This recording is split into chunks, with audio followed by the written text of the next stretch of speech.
Now, a lot of you guys might be saying, okay, well, I kind of understand methods. I kind of see what you're doing here. You totally forgot to put the this dot in when you said you were always going to, so you fail, Nelson.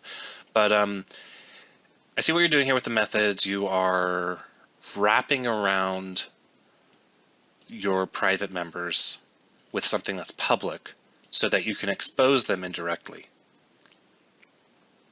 But why would you want to do that?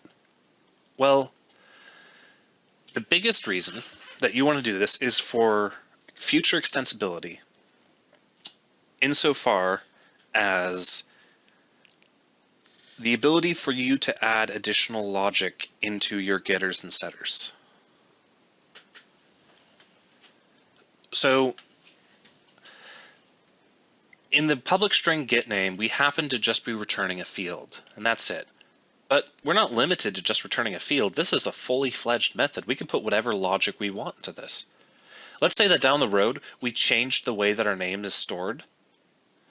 Because this is a method, we can now change the logic that retrieves the name without having to update all of the instances of other bits of code using that field or that data. The second thing is, our setName method can now have validation within it. I can now say, if string dot is null or white space name,